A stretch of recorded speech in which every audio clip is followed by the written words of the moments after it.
perlintasan kereta yang hendak ditutup, seorang pengendara motor tewas tertabrak komuter lain di Cengkareng, Jakarta Barat, Jumat sore. Korban terluka parah. Diduga menerobos palang pintu perlintasan Nekat kereta, menerobos seorang palang pengendara pintu perlintasan kereta. Sejumlah warga dan pengguna kendaraan dikejutkan dengan kecelakaan lalu lintas di Jalan Jembatan Gantung, nekat menerobos pintu perlintasan kereta yang hendak ditutup.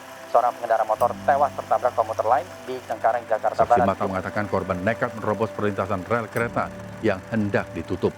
Korban juga tak menghiraukan peringatan warga sekitar.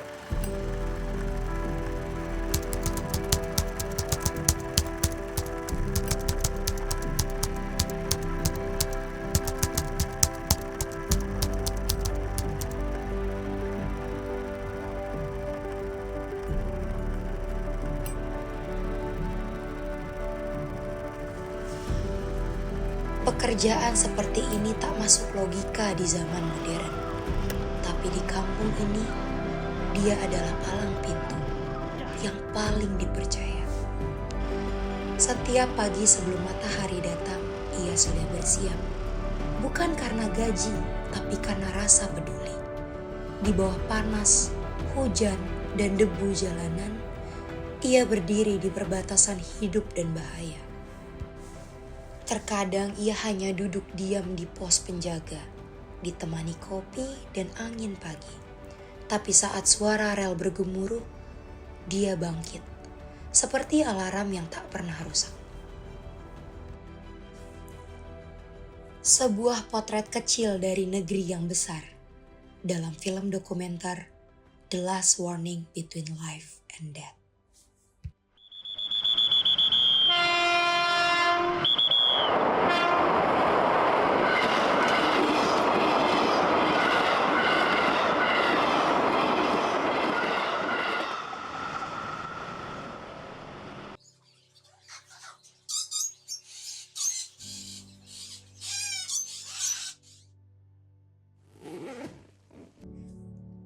Di antara bising rel yang tak pernah tidur, ada satu sosok yang berdiri di persimpangan tak bertanda.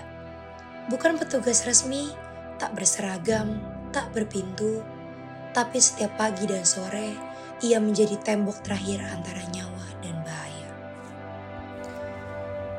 Inilah kisah seorang penjaga palang kereta, yang menjaga tanpa palang, tanpa pintu, tapi penuh tanggung jawab dan cinta untuk hidup orang lain.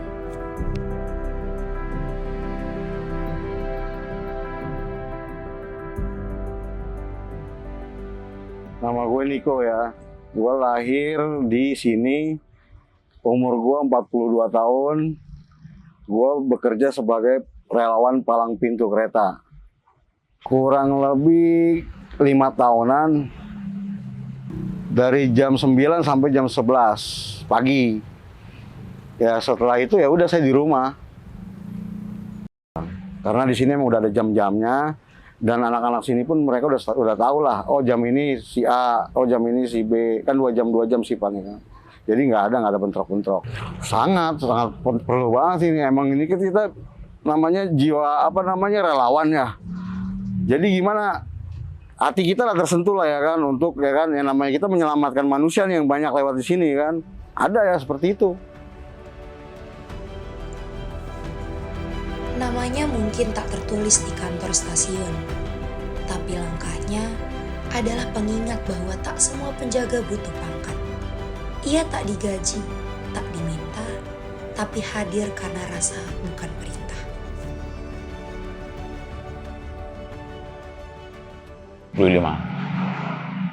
Kami di sini selaku Ketua RT, Bang Niko itu adalah warga saya dari, dia bisa dikatakan kelahiran sini,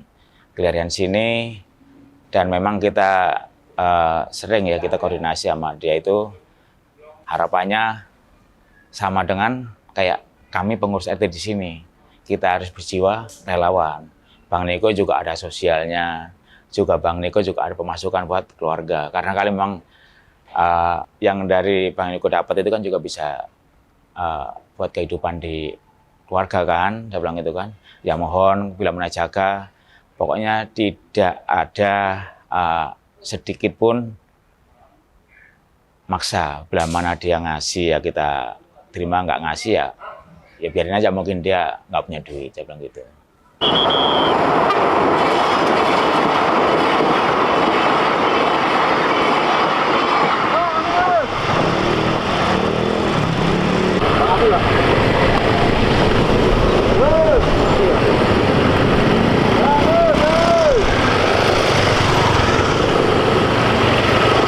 Dan makin rame ngasih. Masih.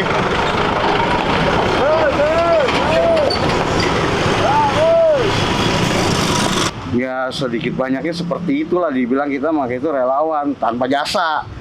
Dan kita pun minta, berdiri pun tanpa minta, kecuali orang memberi.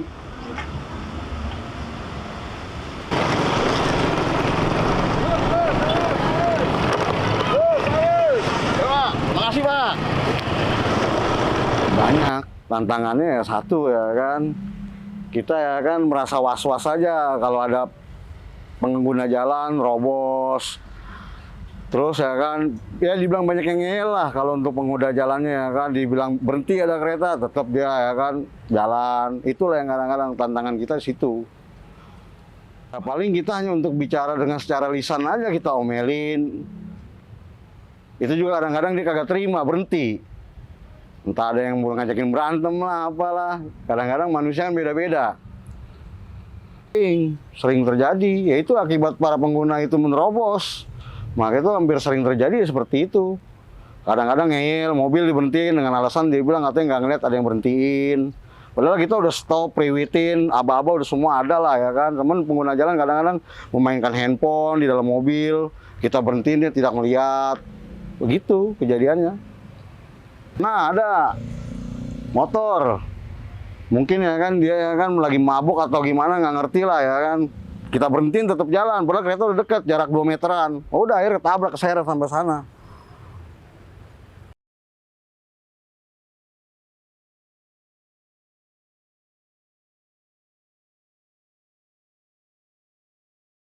Bang, minggir dulu, mundur.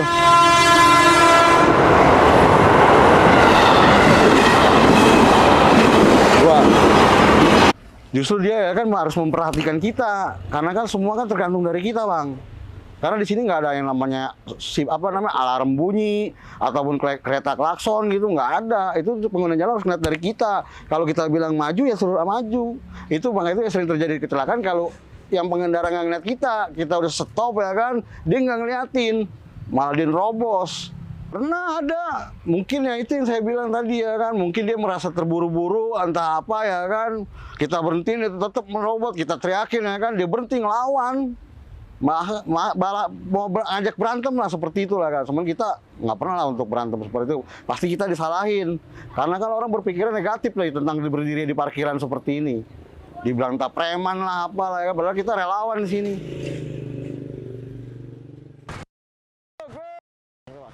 Masih ya? Aduh.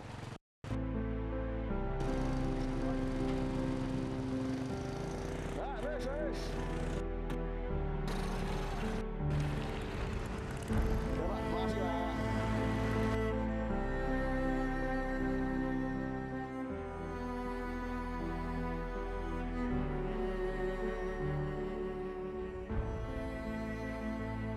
Sangat khawatir Bang, karena ini kan taruhannya kita nyawa juga Bang. Kita meleng sedikit, tertabrak kita Bang. Jangankan kita ya, terabrak pengguna jalan pun bisa tertabrak kalau kita meleng di sini Bang. Ya kalau kita sebagai tiap hari di sini ya udah tahu lah. Makanya itu kira-kira kereta jarak 10 meter kita harus minggir Bang. Minggir di antara 1 meter 2 meter kita. Itulah buat keselamatan kita, dan kita harus tengok kanan kiri. Karena kan kereta bukan jam 2 apa jam 3 langsung jalan. Ini kan dadakan dia jalan Bang, nggak ada jamnya dia. Dan nggak ada kode-kodenya. Ini belum ada. Dari pihak Pol PP pun ya kan bagus kita ada di sini. Dari pihak kepolisian pun bagus kita ada di sini.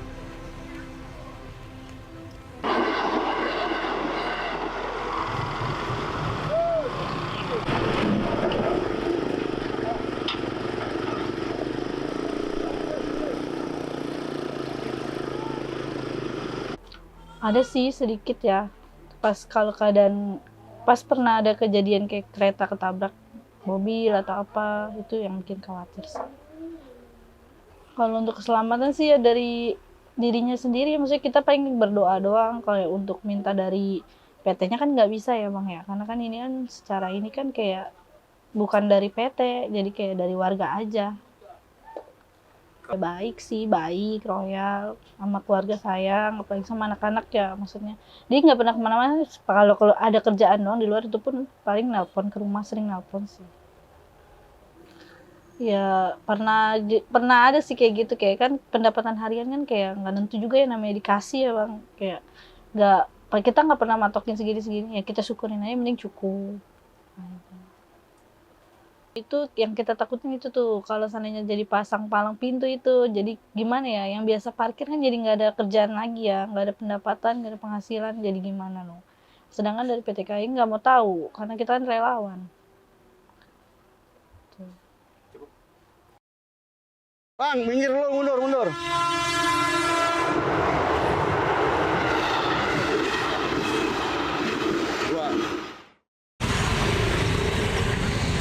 Ya, makasih, Pak. Harus.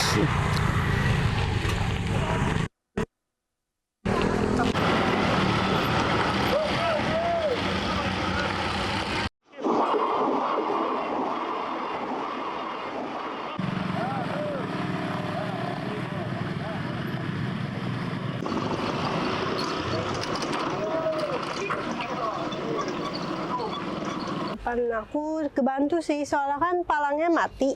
Jadi kalau ada kereta kebantu dengan penjaganya. Kadang ada yang bantu, kadang ada yang nggak bantu gitu.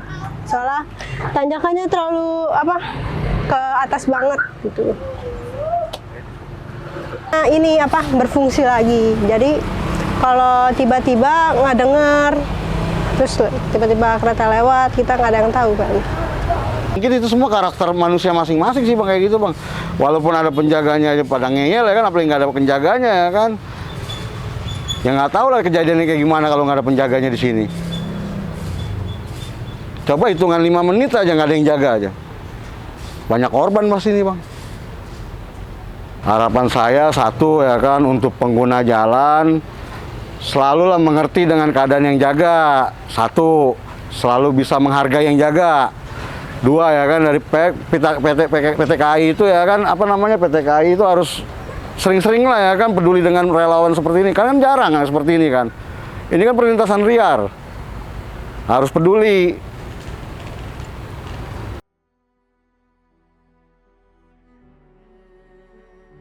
Tangannya mengangkat sebagai tanda, tubuhnya jadi penghalang antara kereta dan pengendara. Semua orang berlalu lalang, tapi sedikit yang benar-benar melihat siapa dia.